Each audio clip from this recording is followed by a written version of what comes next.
Hello dear students, today we will discuss chemical equations. ठीक है, तो कल हमने किया था कि जो फीचर्स ऑफ केमिकल रिएक्शन है क्या है. ठीक है, तो आज हम करेंगे केमिकल इक्वेशन. केमिकल रिएक्शन को डिस्क्राइब करना, ठीक है, एक लेंथी प्रोसेस है. तो हम केमिकल रिएक्शन को जो है शॉर्ट हैंड फॉर्म में रिप्रेजेंट करते हैं इन the form of chemical equation. तो केमिकल इक्वेशन को कैसे डिफाइन कर सकते हैं? द शॉर्ट हैंड रिप्रेजेंटेशन और brief description of a chemical reaction by using symbols and फॉर्मूले. तो सिंबल या फॉर्मूले का यूज करके, ठीक है, एलिमेंट्स के सिंबल लिख के और फॉर्मूले कंपाउंड्स के लिख के जो है शॉर्ट हैंड में हम केमिकल रिएक्शन को रिप्रेजेंट करते हैं, जिसे केमिकल इक्वेशन बोलते हैं. ठीक है, जैसे for example CH4 plus O2, methane और oxygen, these are the reactants and give CO2 H2 plus H2O products. ठीक है, तो ये एक केमिकल इक्वेशन है इन द फॉर्म ऑफ फॉर्मूले. ठीक है, तो केमिकल रिएक्शन हुआ है, मीथेन ने रिएक्ट किया ऑक्सीजन के साथ, कार्बन डाइऑक्साइड और वाटर जो है एज अ प्रोडक्ट फॉर्म हुए. तो केमिकल रिएक्शन को यहाँ पे रिप्रेजेंट किया गया है in the form of chemical equation. तो how to write the chemical equation? तो केमिकल इक्वेशन को किस तरह से लिखा जा सकता है in terms of symbol and फॉर्मूले? तो जब भी हम किसी इक्वेशन को राइट करते हैं इन वर्ड फॉर्म में लिखते हैं तो उसे वर्ड इक्वेशन बोलते हैं.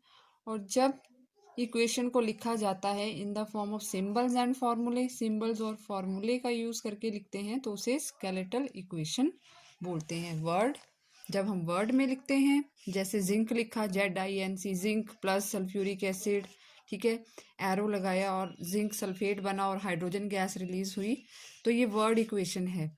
और जब इस इक्वेशन को इन द फॉर्म ऑफ सिंबल्स लिखेंगे, ठीक है, तो उसे बोलेंगे स्केलेटल इक्वेशन. जैसे जिंक है तो जिंक का सिंबल Zn, सल्फ्यूरिक एसिड का formula H2SO4 giving rise to ZnSO4 zinc sulphate. तो फॉर्मूले और सिंबल्स की फॉर्म में हमने लिखा है, तो ये स्केलेटल इक्वेशन है. ठीक है, तो राइटिंग वर्ड इक्वेशन कैसे लिखते हैं बताया मैंने आपको. ठीक है, पूरा जैसे मैग्नीशियम प्लस ऑक्सीजन है, पूरा नेम लिखेंगे मैग्नीशियम एलिमेंट का, फिर ऑक्सीजन, ये रिएक्टेंट्स हैं, प्रोडक्ट बना मैग्नीशियम ऑक्साइड. तो इस तरह से, और स्केलेटल इक्वेशन को हम सिंबल्स फॉर्म में लिखते हैं. ठीक है, अब ये जो इक्वेशन लिखते हैं हम, इसे बैलेंस करना होता है. फॉर एग्जांपल, बैलेंस का मतलब क्या है कि दोनों साइड जो नंबर ऑफ एटम्स हैं, रिएक्टेंट साइड भी और प्रोडक्ट साइड भी, वो इक्वल होने चाहिए, बैलेंस्ड होने चाहिए. कोई भी केमिकल इक्वेशन जब लिखी जाती है तो उसे बैलेंस किया जाता है. तो writing balanced equation, magnesium plus oxygen MgO, magnesium oxide बना.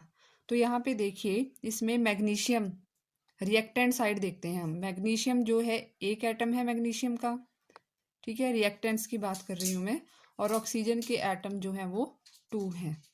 लेकिन प्रोडक्ट साइड में जब मैग्नीशियम ऑक्साइड बना तो मैग्नीशियम एक है लेकिन ऑक्सीजन भी कितना है, एक.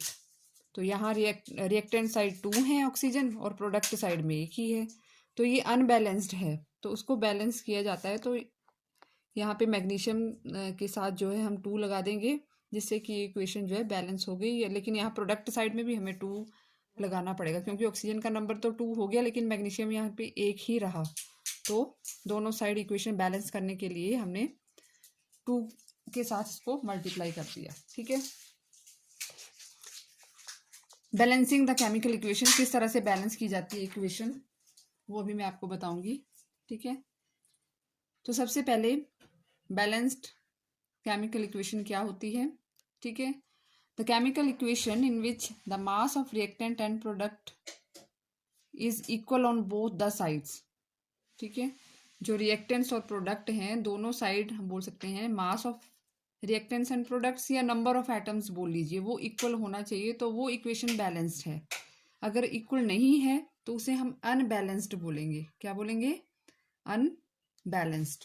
ठीक है, for example N2 plus H2 ammonia बना NH3। अब यहाँ पे ये इक्वेशन जो है ये अनबैलेंस्ड है, तो let's check. Nitrogen on the reactant side 2 atom, product side में 1 है, ठीक है, बैलेंस नहीं है। Hydrogen reactant side 2 atom, product side 3, unbalanced. तो ये इक्वेशन कैसी है? अनबैलेंस्ड। इस इक्वेशन को हम बैलेंस्ड नहीं बोलेंगे, ठीक है। 9th क्लास में आपने पढ़ा था law of conservation of mass, ठीक है। तो उसके law of conservation of mass क्या था कि मैटर जो है, मास जो है, can neither be created nor destroyed. क्या मतलब हुआ इसका कि जो मास ऑफ रिएक्टेंट्स एंड प्रोडक्ट्स है वो कांस्टेंट होता है, जितना रिएक्टेंट साइड है उतना ही प्रोडक्ट साइड होगा, ठीक है। ये ऐसे बोल सकते हैं हम कि जो नंबर ऑफ एटम्स है on reactant and product side वो क्या होना चाहिए? इक्वल, ठीक है। तो वो था law of conservation of mass. तो इसीलिए जो केमिकल इक्वेशन होती है उसे बैलेंस करना ज़रूरी होता है, ठीक है। सो तो हम बैलेंस्ड जो केमिकल इक्वेशन है उसको कैसे डिफाइन करेंगे? Those chemical reactions in which the mass of reactants is equal to mass of products, ठीक है। Mass of reactants is equal to mass of product. Reactant और प्रोडक्ट का मास इक्वल होना चाहिए, या बोल सकते हैं number of different atoms in reactants and products are equal. That chemical equation is called balanced chemical equation, ठीक है। तो बैलेंस करने के मेथड्स हैं, ठीक है। हीट एंड ट्रायल मेथड है, पार्शियल इक्वेशन मेथड है। पार्शियल इक्वेशन मेथड जो है वो हायर क्लासेस में आप पढ़ोगे, ठीक है। तो किस तरह से बैलेंस किया जाता है हीट एंड ट्रायल मेथड से हम देख लेते हैं। इसको हम एग्जांपल से समझने की कोशिश करते हैं, ठीक है। Writing the chemical equation for the reaction of aluminium metal, ये एक एग्जांपल है आपकी बुक में कि यहाँ पे एल्यूमिनियम और HCl हाइड्रोक्लोरिक एसिड जो है वो रिएक्ट कर रहे हैं, ठीक है। रिएक्शन हुआ और प्रोडक्ट क्या बना? Aluminium chloride AlCl3। Formula aluminium chloride का क्या होता है? AlCl3 plus hydrogen, hydrogen gas जो है रिलीज हुई। तो ये एक केमिकल इक्वेशन है। अब हमें इसको बैलेंस करना है। तो किस तरह से बैलेंस करते हैं? सबसे पहला स्टेप क्या होता है? Writing down the word equation. मैंने बताया ना आपको वर्ड इक्वेशन क्या होती है। एल्यूमिनियम लिखेंगे प्लस हाइड्रोक्लोरिक एसिड, एरो, ये रिएक्टेंट्स हो गए, और एरो लगा के लिखेंगे जो प्रोडक्ट बना एल्यूमिनियम क्लोराइड प्लस हाइड्रोजन। फिर दूसरे नंबर पे हम इनके सिंबल्स लिखेंगे, वो पता होने चाहिए। एल्यूमिनियम का क्या सिंबल होता है? 9th क्लास में आपने पढ़ा हुआ है। एल्यूमिनियम का क्या सिंबल होता है? Al। हाइड्रोक्लोरिक एसिड का फॉर्मूला क्या होता है? HCl। एल्यूमिनियम क्लोराइड का क्या होता है?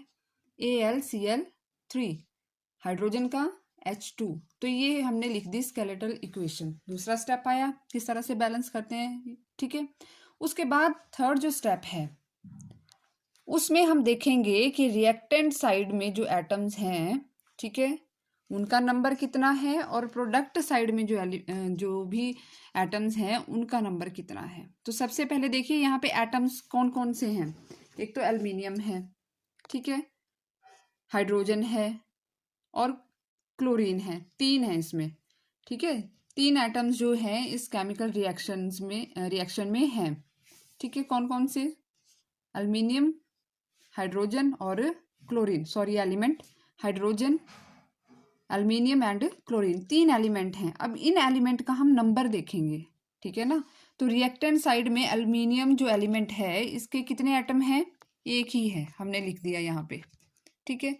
प्रोडक्ट साइड में एल्यूमिनियम जो एलिमेंट है उसके एटम का नंबर कितना है? एक ही है भाई, एल्यूमिनियम तो बैलेंस है, लिख दिया, ठीक है। दूसरे नंबर पे देखते हैं हाइड्रोजन। रिएक्टेंट में हाइड्रोजन एलिमेंट के कितने एटम हैं?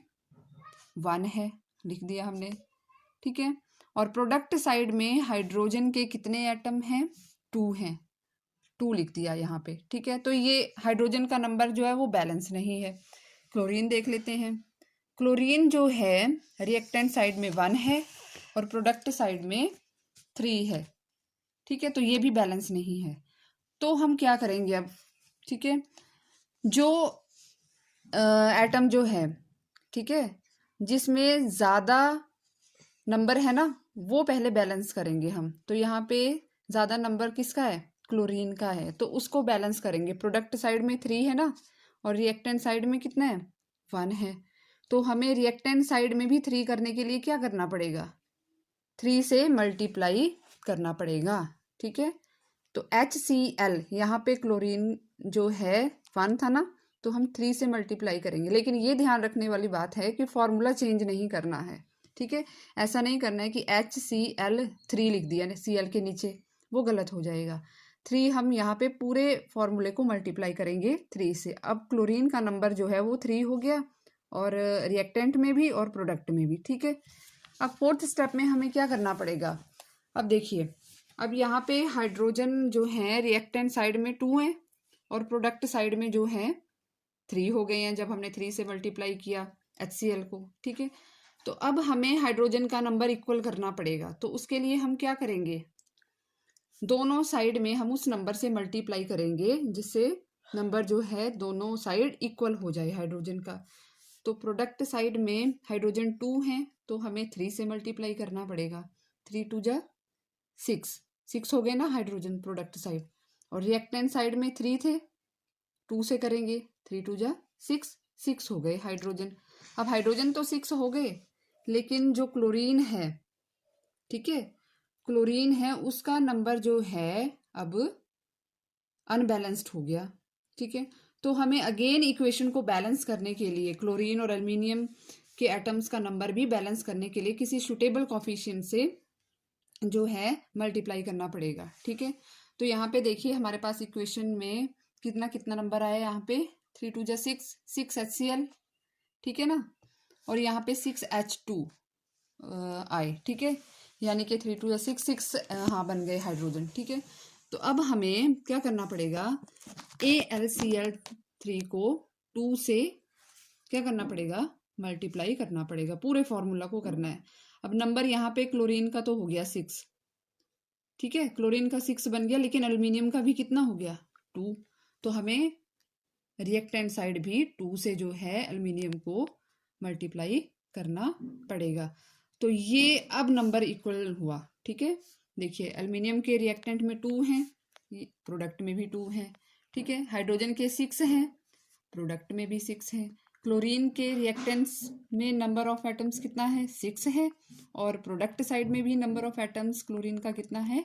6 है। तो now this equation is balanced, ठीक है। तो ये इक्वेशन अब जाके बैलेंस हुई। एक बार मैं फिर रिवाइज कर देती हूँ कि सबसे पहले हम क्या करेंगे। सबसे पहला स्टेप, इक्वेशन लिखेंगे, वर्ड इक्वेशन। फिर उस इक्वेशन को फॉर्मूले और सिंबल्स की फॉर्म में लिखेंगे, यानी कि स्केलेटल इक्वेशन लिखेंगे। उसके बाद हम हर एलिमेंट का नंबर, हर एलिमेंट में नंबर ऑफ एटम्स काउंट करेंगे, ठीक है। रिएक्टेंट्स में भी और प्रोडक्ट्स में भी, जो भी एटम, जो भी एलिमेंट यूज हुए हैं उनका कितना नंबर है एटम्स का, वो काउंट करके लिख लेंगे, ठीक है। उसके बाद जो सबसे बड़ा एलिमेंट होगा, ठीक है, जिसका नंबर सबसे ज़्यादा है एटम्स का, जिस एलिमेंट के एटम्स का नंबर सबसे ज़्यादा है उसको सबसे पहले बैलेंस किया जाएगा, ठीक है। उसको बैलेंस करने के बाद हम देखें सुटेबल किसी नंबर से मल्टीप्लाई करेंगे, ठीक है, कि दोनों साइड जो है नंबर इक्वल हो जाए, ठीक है। तो इस तरह से जो है ये इक्वेशन अब बैलेंस है। इसी तरह से यहाँ पे और एग्जाम्पल दिए हुए हैं, ठीक है, आप इनको ट्राई कीजिए, ठीक है, और अच्छे से इन स्टेप्स को अच्छे से स्टडी कीजिए किस तरह से जो है बैलेंस किया जाता है। Okay, thank you.